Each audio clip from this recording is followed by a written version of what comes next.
Halo semuanya, welcome to my YouTube channel. Video kali ini kita akan membahas tentang neraca saldo. Poin-poin yang akan kita bahas di video ini yaitu tentang apa itu neraca saldo, kedua, mengapa neraca saldo itu penting, ketiga, komponen-komponen neraca saldo, keempat, persamaan akuntansinya, kelima, langkah-langkah dalam menghitung neraca saldo, dan keenam, contoh sederhana dalam pencatatan neraca saldo. Nah, teman-teman, sebelum kita memulai pembahasannya, kita perkenalan dulu ya. Kata pepatah, tak kenal maka tak sayang. Jadi, halo semuanya, kenalin nama aku Putri Amalia dari Universitas Hairun, Fakultas Ekonomi dan Bisnis, Prodi Manajemen. Nah teman-teman, sebelum kita membuat akun neraca saldo, tentu dong kita harus tahu apa itu neraca saldo. Neraca saldo adalah keuangan yang berisi daftar semua akun beserta saldo akhir masing-masing. Akun pada periode tertentu, sederhananya neraca saldo seperti ringkasan keuangan yang menunjukkan kondisi keuangan perusahaan saat ini. Pembahasan yang kedua, yaitu mengapa neraca saldo itu penting. Dari fungsinya sendiri, neraca saldo penting karena satu, memeriksa keakuratan pencatatan, yaitu memeriksa bahwa total debit sama dengan total kredit.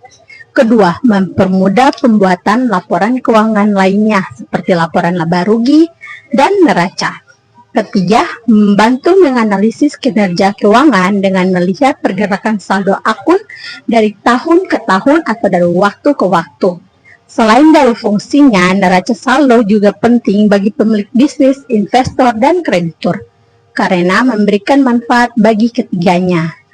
Manfaat neraca saldo yaitu bagi pemilik bisnis mengambil keputusan, membantu pemilik bisnis dalam membuat keputusan strategi seperti perluasan bisnis, investasi, atau pengurangan biaya.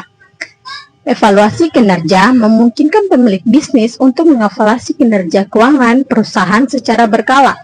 Merencanakan keuangan menjadi dasar untuk merencanakan kebutuhan keuangan jangka pendek dan jangka panjang perusahaan. Bagi investor, evaluasi investasi membantu investor menilai kinerja investasi mereka dan risiko yang terkait. Mengambil keputusan investasi memberikan informasi yang relevan untuk membuat keputusan investasi baru. Bagi kreditur, penilaian risiko kredit membantu kreditur menilai kemampuan perusahaan dalam membayar utang. Mengambil keputusan pemberian kredit menjadi dasar untuk memutuskan apakah akan memberikan kredit pada perusahaan atau tidak. Intinya, neraca saldo adalah alat yang sangat berguna bagi semua pihak dan berkepentingan dengan perusahaan.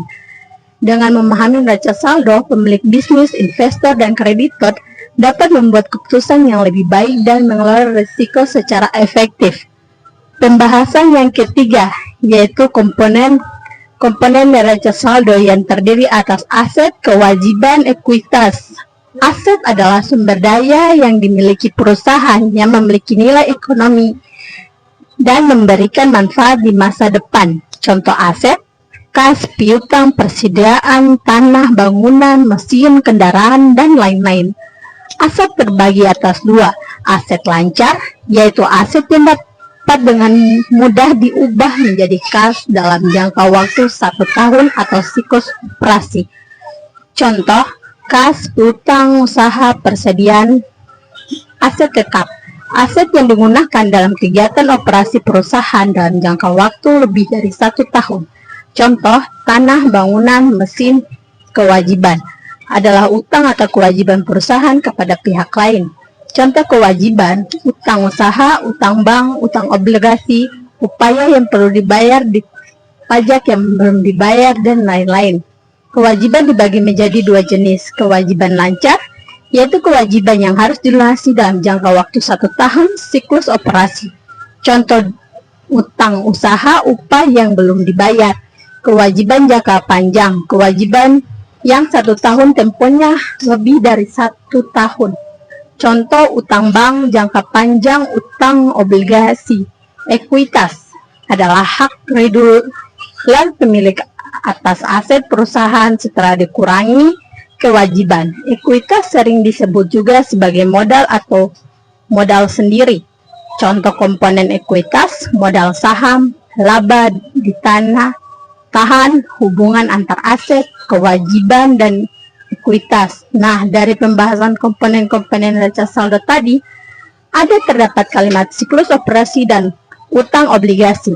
Pasti teman-teman bertanya, siklus operasi dan utang obligasi itu apa? Siklus operasi adalah periode waktu yang dibutuhkan oleh sebuah perusahaan untuk mengubah input bahan baku, misalnya menjadi output produk jadi, yang kemudian dijual dan menghasilkan uang tunai. Dengan kata lain, ini adalah waktu yang diperlukan dari satu perusahaan mengeluarkan uang untuk membeli bahan baku hingga saat perusahaan menerima uang kembali dari hasil penjualan produk tersebut. Sedangkan utang obligasi adalah surat utang yang diterbitkan oleh perusahaan, memberi pemerintah atau lembaga lainnya untuk mendapatkan dana dari masyarakat. Sederhananya seperti meminjam uang dari banyak orang sekaligus. Keempat, persamaan akuntansinya. Persamaan akuntansi adalah landasan fundamental dalam akuntansi yang menggambarkan hubungan antara aset, kewajiban, dan ekuitas suatu perusahaan. Persamaan ini menyatakan bahwa total aset perusahaan selalu sama dengan jumlah total kewajiban dan ekuitasnya. Rumus persamaan akuntansi, aset sama dengan kewajiban ditambah ekuitas. Penjelasan singkat, aset adalah semua sumber daya yang dimiliki perusahaan yang memiliki nilai ekonomis dan dapat memberikan manfaat di masa depan. Contoh, kas, piutang, persediaan, tanah, bangunan, kewajiban, utang atau kewajiban perusahaan kepada pihak lain. Contoh, utang usaha, utang bank. Ekuitas, hak redual pemilik atas aset perusahaan setelah dikurangi kewajiban. Contoh, modal saham, laba ditahan. Kenapa persamaan ini penting dalam neraca saldo? Keseimbangan persamaan ini memastikan bahwa neraca saldo selalu seimbang. Total nilai di kolom debit harus sama dengan total nilai di kolom kredit. Dari data, persamaan ini berfungsi sebagai alat untuk memverifikasi keakuratan data yang tercatat dalam neraca saldo. Jika persamaan tidak seimbang, berarti ada kesalahan dalam pencatatan. Analisis keuangan. Persamaan ini menjadi dasar untuk melakukan berbagai analisis keuangan, seperti menghitung rasio keuangan yang menunjukkan kesehatan finansial perusahaan. Penerapan dalam neraca saldo. Dalam neraca saldo, persamaan akuntansi akan terlihat pada total saldo debit dan kredit. Jumlah total saldo dan debit yang mewakili aset harus sama dengan jumlah total saldo kredit yang mewakili kewajiban dan ekuitas. Mengapa penting memahami persamaan akuntansi? Memahami persamaan akuntansi sangat penting bagi akuntan untuk menyusun laporan keuangan yang akurat dan sesuai dengan prinsip akuntansi, untuk manajer, untuk membuat keputusan bisnis yang tepat berdasarkan informasi keuangan yang valid, untuk investor, untuk mengevaluasi kinerja keuangan perusahaan dan membuat keputusan investasi, untuk kreditur, untuk menilai kemampuan perusahaan dalam membayar utang. Jadi persamaan akuntansi adalah konsep dasar yang sangat penting dalam akuntansi. Dengan memahami persamaan ini, kita dapat melihat lebih mudah memahami laporan keuangan, menganalisis kinerja keuangan perusahaan, dan membuat keputusan bisnis yang lebih baik. Pembahasan kelima,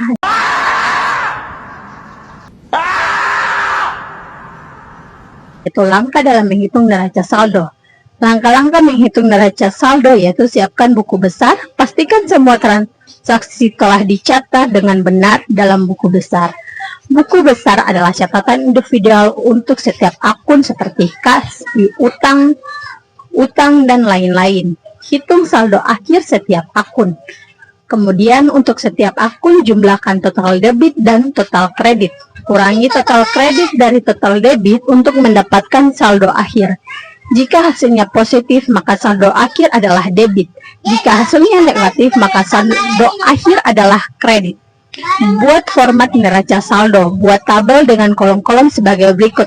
Terdapat nama akun, saldo debit, saldo kredit. Kemudian tulis nama-nama semua akun yang ada dalam buku besar pada kolom pertama. Masukkan saldo akhir ke dalam neraca saldo. Masukkan saldo akhir setiap akun ke kolom debit atau kredit yang sesuai. Jika saldo akhir debit, masukkan ke kolom debit. Jika saldo akhir kredit, masukkan ke kolom kredit. Hitung total saldo debit dan kredit. Jumlah semua saldo debit dan semua saldo kredit. Verifikasi keseimbangan dengan pastikan total saldo debit sama dengan total saldo kredit. Jika tidak sama, ada kesalahan dalam perhitungan atau pencatatan. Periksa kembali buku besar dan neraca saldo. Metode penyusunan neraca saldo, ada dua metode umum yang digunakan untuk menyusun neraca saldo, yaitu metode total, semua transaksi baik debit maupun kredit dicatat dalam neraca saldo. Metode saldo, hanya saldo akhir setiap akun yang dicatat dalam neraca saldo. Pembahasan ke-6, contoh sederhana dalam pencatatan neraca saldo. Contoh transaksi neraca saldo, contohnya kamu membeli persediaan minuman tanpa tambahan seharga 2 juta dengan cara kredit. Maka ditulis model transaksinya, akun persediaan minuman bertambah 2 juta ditulis di debit, akun utang usaha bertambah 2 juta ditulis di kredit. Seorang pelanggan melunasi piutang sebesar 500.000, modal transaksinya yaitu akun kas bertambah 500.000 dan ditulis di debit, akun piutang usaha berkurang 500.000 ditulis di kredit.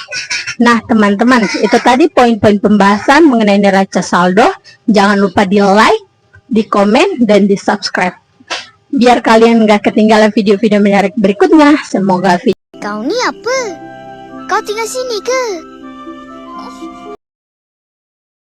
video ini bermanfaat, and see you next time. Bye bye.